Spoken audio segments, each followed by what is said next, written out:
Hi, everybody. It's Brianna with Journey On. Today, I'm going to chat about our grief wound and going through that, and how I chatted about the grief onion and the layers of that. But today, I'm going to talk about the grief wound and cleaning that out. Sometimes we're going to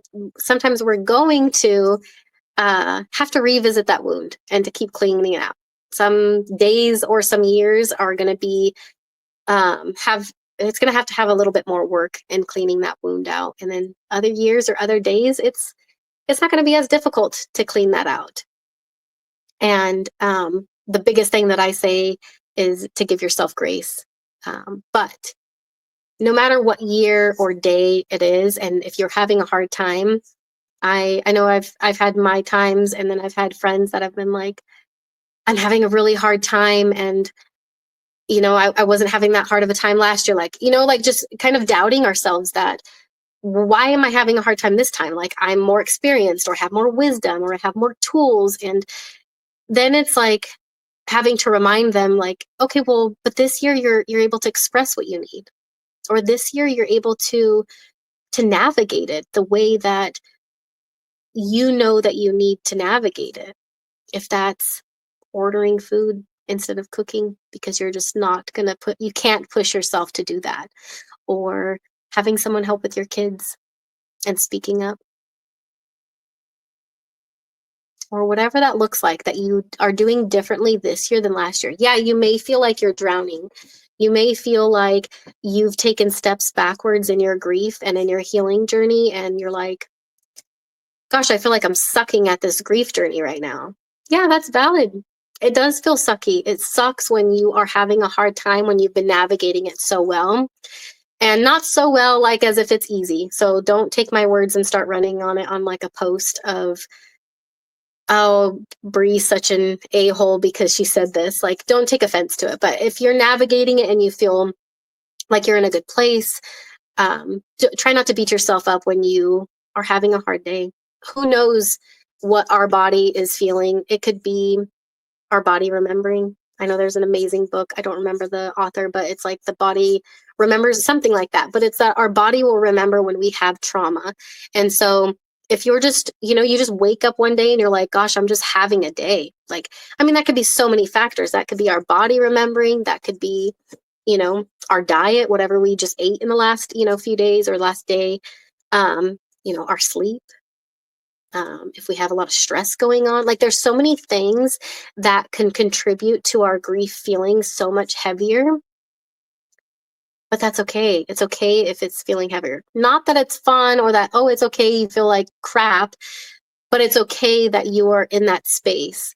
One, because it allows you to use all of your experience that you've had to navigate it now, even though it's not fun and it sucks. So, um, but then also, part of the grief wound is that now you're able to clear out even more of that grief wound.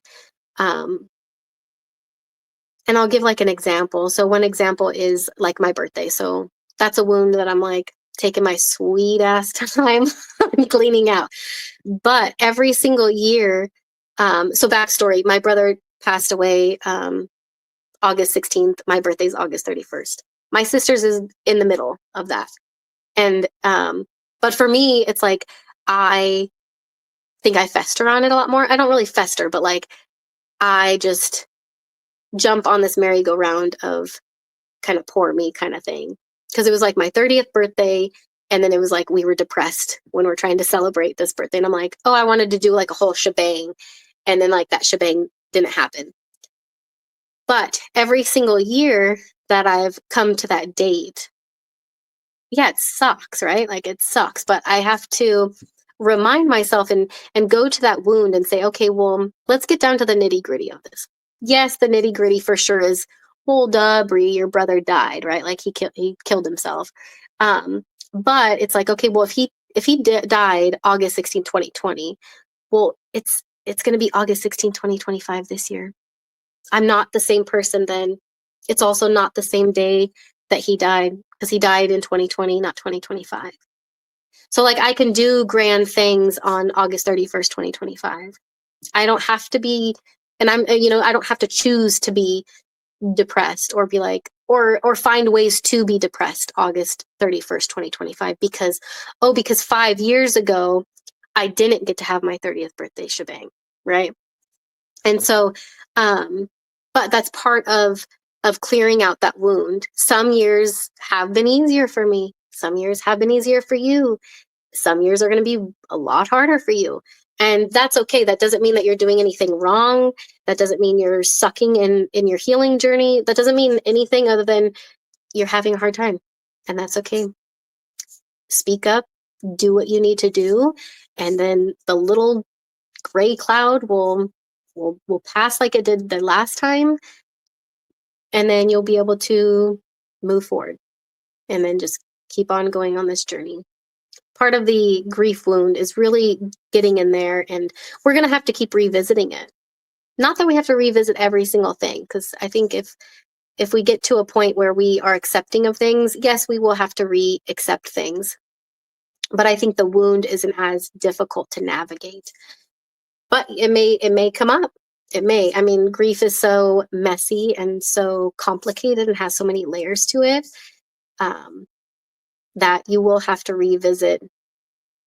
Not that you have to, but it will just come up.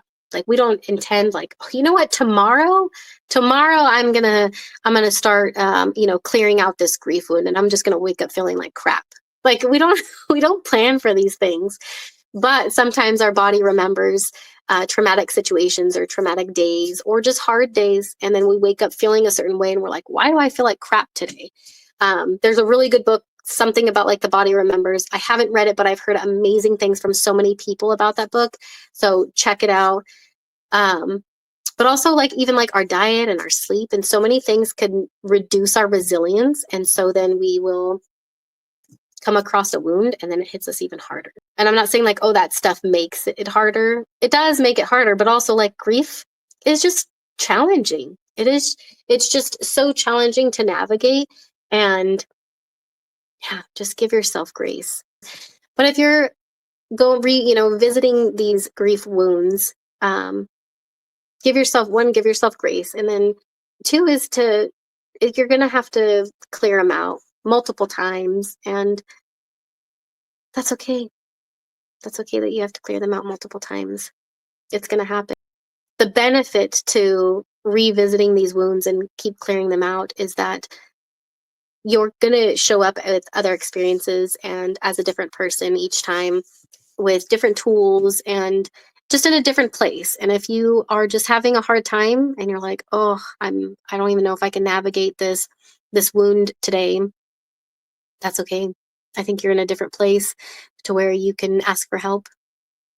Or like one of my very dear friends told me an amazing term, and it's a life, I think it's like a life friend, or friend, a buoy friend, or a lifesaver friend, something along those lines. I'll have to do a video on that, but a snippet of that is just when you are drowning and you are having a really hard time and you have those friends that you're able to reach out and say, save me, like throw me a lifesaver just to keep my head above the water because I'm drowning.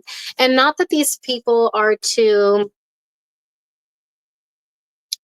take the grief away from you, because we can't, but it's the friends and those people in your life that are able just to show up for you and just to sit beside you in your muck. And that's where it is to hold the space and just to let you be ugly, and without judgment and without trying to fix it, because there is no fixing, and just to sit beside you in this crappy mucky waters of grief and just say, hey, you know I'll cry with you. Let's cry. Let's feel crappy together. And that's it. And it's uncomfortable. It can be uncomfortable for most people to sit beside somebody that is just feeling ugly, because there is nothing that we can do. There's nothing that we can say. I mean, there's something you can do. It's just to sit with them and allow them to be ugly and to give them that space.